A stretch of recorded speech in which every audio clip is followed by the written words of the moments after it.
Ezequiel, versículo 22, capítulo 22. E o versículo 26 diz assim: os seus sacerdotes transgrediram a minha lei e profanaram as minhas coisas santas. Não fazem diferença entre o santo e o profano, nem discernem o impuro do puro. De meus sábados esconde os seus olhos, do meu descanso esconde os seus olhos, assim sou profanado no meio deles. Os seus príncipes no meio delas são como lobos que arrebatam a presa para derramarem o sangue, para destruírem as almas e seguirem a avareza. Os seus profetas têm sido para eles rebocos como argamassa fraca, tendo visão falsas e predizendo-lhe mentira, dizendo assim diz o Senhor Deus, sem que o Senhor tivesse falado. O seu povo, o povo da terra, oprime gravemente e anda roubando, fazem violência ao aflito, ao necessitado e ao estrangeiro, oprimem sem razão. Busquei entre eles um homem que levantasse o muro e se pusesse na brecha perante mim por esta terra, para que eu não destruísse. Mas ninguém achei. Olha o que isso está falando aqui. Os seus sacerdotes se perderam. Sacerdote, aquele que era para representar o povo diante de Deus, estão perdidos. Os seus príncipes, fala dos governantes, fala dos políticos. No meio delas são como lobos que arrebatam a presa para derramarem sangue, para destruírem as almas e seguirem a avareza. São gananciosos. Os seus profetas, que representam Deus diante do povo, que dizem, assim diz o Senhor, quando o Senhor não está dizendo nada. Que acham que tem que ter uma palavra esses dias para falar ao povo, quando Deus não está falando nada com eles. Deus só está dizendo, se arrependam, se arrependam, se arrependam, se arrependam. O seu povo, o povo da terra, oprime gravemente e anda roubando. Fazem violência ao aflito e ao necessitado, e ao estrangeiro oprimem sem razão.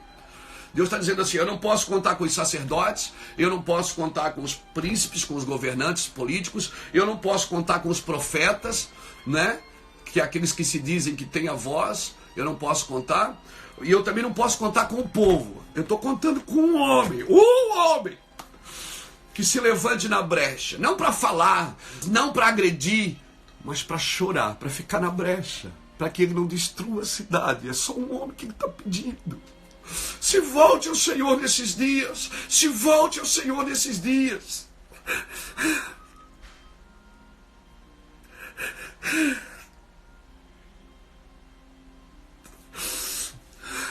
Eu podia desligar essa câmera, chorar aqui sozinho no meu tapete, como faço todos os dias há 24 anos. Mas eu estou convocando você para chorar pelo Senhor. Eu estou convocando você para pedir perdão, para dizer, Deus, me perdoe porque eu sou um mau marido, eu sou uma má esposa, eu sou um filho rebelde, eu sou um pai inconsequente, eu sou um empresário corrupto, eu sou um político. Fala para Deus, cara. Mostra para Deus. Ah, mas a minha religião, a tua religião agora não interessa. O que interessa é que você se volte ao Criador dos céus e da terra, ao único Deus que é vivo. Eu estou pedindo para você, grave essa live, grave essa live. Grave essa live. Há um rio de lágrimas passando no Brasil, há um rio de lágrimas passando nas nações. O Senhor está chamando as atenções da gente, irmão. Chame as pessoas, dobre seu joelho aí agora onde você está, te conserta com Jesus. Sim, te conserta com Jesus. Pede perdão, eu fiz isso, estou fazendo isso todos os dias há 24 anos. Perdão, Senhor.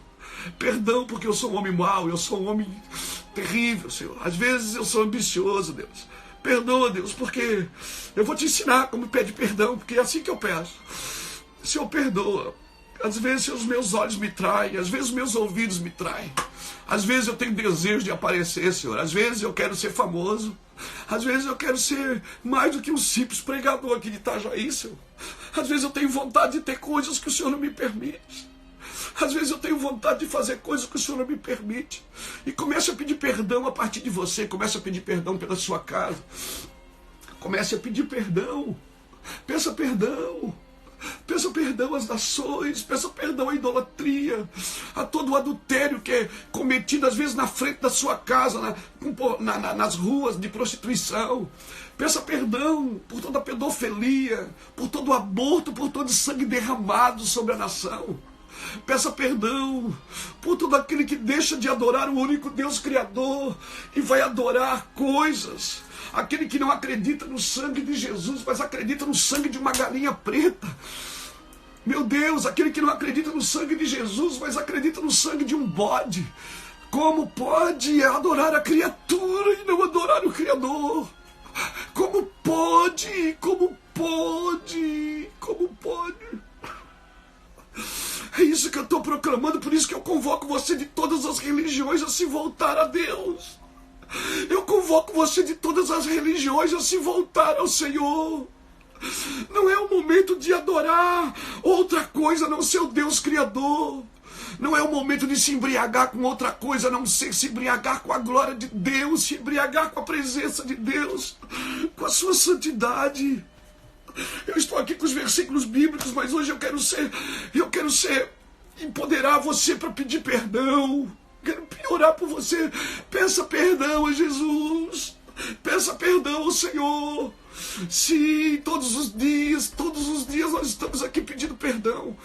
Estamos buscando ao Senhor dia e noite como igreja, mas eu convoco, Senhor presidente, convoque um jejum, Senhor presidente, e todo aquele que ama Deus se voltará para Cristo, se voltará para Cristo, se voltará para Cristo.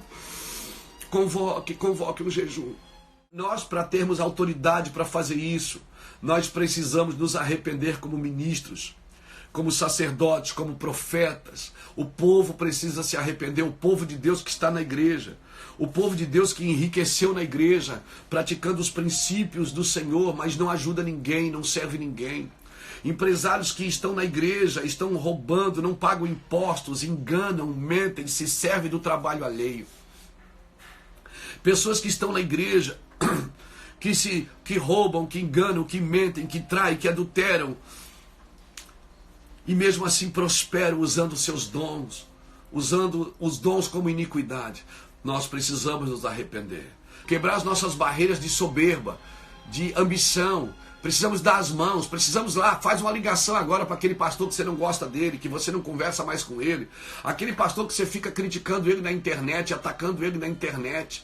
Fala com ele, ministra no coração dele agora, pede perdão. Aquela pessoa que você traiu, enganou e mentiu, comece a conserto, que haja um conserto nacional. Então, certamente, irmãos, nós vamos viver coisas sobrenaturais. Nos próximos dias, se prepare, nós vamos viver coisas sobrenaturais. Primeiro, vamos fazer uma escala aqui. Primeiro, quem é que tem que se converter? Primeiro que tem que se converter são os sacerdotes, os profetas e os príncipes. É o povo de Deus. É os ministros do Senhor que precisam entregar a sua vida aos cuidados. Mas eu já aceitei Jesus, não é isso que eu estou dizendo. Você tem que entregar a sua vida aos cuidados de Jesus. Depois o povo tem que se arrepender. Nós precisamos nos arrepender. Pastor, mas para quê? Porque isso é juízo, meu irmão. E sabe como é que se para juízo? Se para com adoração. Juízo se para com intercessão. Juízo se para com choro, com lágrimas, com sacrifício. E aí no sacrifício Jesus já fez. O seu negócio agora é reconhecer o que ele fez. Reconhecer o que Jesus fez como sacrifício. Entendeu? Primeiro eu me arrependo, depois eu intercedo, depois acontece. Eu vou repetir. Primeiro eu me arrependo, depois eu intercedo e depois acontece. Com certeza. Então vamos criar altares de arrependimento. Ele faz a ferida, mas ele mesmo sara. E ele está te levantando para interceder. Mas como eu vou interceder se eu primeiro eu preciso ser curado? Como eu vou entrar num campo de batalha se primeiro eu preciso ser curado? Primeiro eu preciso me arrepender. Como eu vou pedir arrependimento dos outros se eu não estou pedindo pelos meus? Como eu vou levantar altar que vai trocar cidades e nações se primeiro eu não estou pedindo pelos meus? Então eu oro de novo. Vamos, igreja, vamos respeitar os processos. Igreja, vamos nos arrepender como igrejas, como ministros. Depois vamos orar para que os políticos se arrependam das suas canalices, das suas falcatruas, das suas corrupções e das suas ideologias partidárias, seja ela de direita ou de esquerda, porque o que vai curar essa nação não é a direita nem a esquerda, é o alto. É aquilo que vem do alto. É aquilo que vem do alto. Irmão, o nosso trabalho não é estabelecer uma cultura evangélica. O nosso trabalho é estabelecer o reino de Deus. O reino de Deus é manifestar, não é nem estabelecer, é manifestar, porque o reino só é estabelecido quando o rei volta. Amém? Então vamos respeitar os processos. Primeiro nós pedimos perdão como servos de Deus e como ministros. Depois a igreja precisa pedir perdão. Depois os políticos, os governantes precisam pedir perdão. Depois o povo precisa pedir perdão. Então a nossa intercessão, ela terá sucesso. Medite em Ezequiel 22, 26 a 30. Medite nisso, medite em 2 Crônicas, capítulo 7, de 13 a 19. Eu quero orar com você agora. Pai, em nome do Senhor Jesus Cristo, obrigado por essa palavra. Obrigado porque o Senhor tem mexido em nossos corações, tem nos empurrado para o teu colo, tem nos atraído com cordas de amor. Embora todo esse caos, sabemos que todas as coisas estão patentes aos teus olhos, estão submissas a ti. Por isso, Pai, em nome de Yeshua HaMashiach, eu peço as tuas mãos agora estendidas sobre esse lugar, Senhor. Peço a tua mão estendida sobre esta casa. Que haja cura, que haja sobriedade, que haja entendimento de esferas de autoridade. Que cada um respeite o seu ambiente, o seu lugar. E que teu nome seja glorificado. Pai, te adoramos. Pai, te bendizemos. Em nome de Jesus Cristo. Senhor, toque no coração do presidente, do governador, dos deputados, dos senadores, dos ministros do STF, dos prefeitos, que todos se voltem a Deus nesses dias, Pai, para a tua glória, em nome de Jesus. Que o Senhor te abençoe e te guarde, que o Senhor faça resplandecer seu rosto sobre ti e tenha misericórdia de ti, que o Senhor sobre ti